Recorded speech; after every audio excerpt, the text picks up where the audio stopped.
Okay, so you can see here I've plotted out the information we were given. The T's run from 0 day to 7 day. The inches correspond to 1 inch, 2 inches, 4 inches, etc. Now you can see over here I plotted the points, and you can see what happens is it snowed faster and faster and faster. It got to 8 inches and started to melt and slower and slower and slower until on day 7 we were down to a bit. Now over here I just started making enough of a table of T and F of T so that I can see what's going to happen. Now I want to fill in some of these numbers over here. So I'm going to try to plug in 0 into this spot right here because that's our function. When I put a 0 in for T, I get f of minus 3 plus 2. Now how am I supposed to find f of minus 3 when the earliest function value I have for f is 0? So here I don't have anything. I can't put anything in this spot.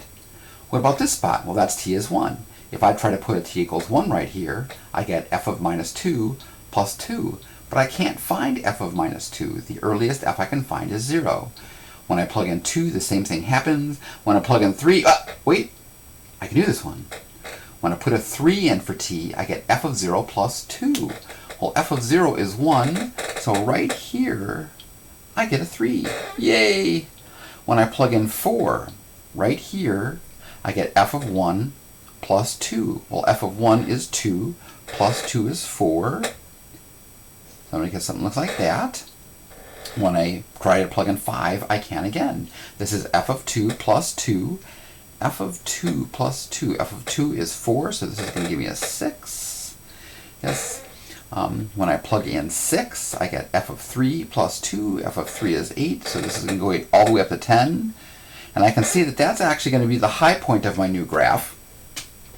I did plot out the whole thing right here. We'll try to move this if I have to, and you can see all the data is graphed, which is great. When I plot the data, it looks just like the original, except you can see that I shifted 3 days to the right, and you can see that I shifted up 2 inches. But the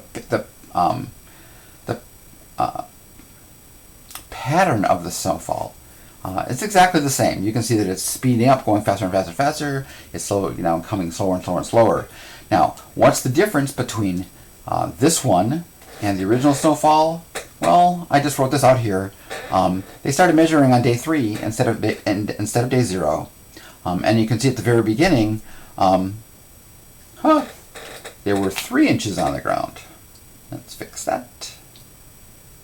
3 inches, which is 2 inches more on the ground, instead of the original 1 inch.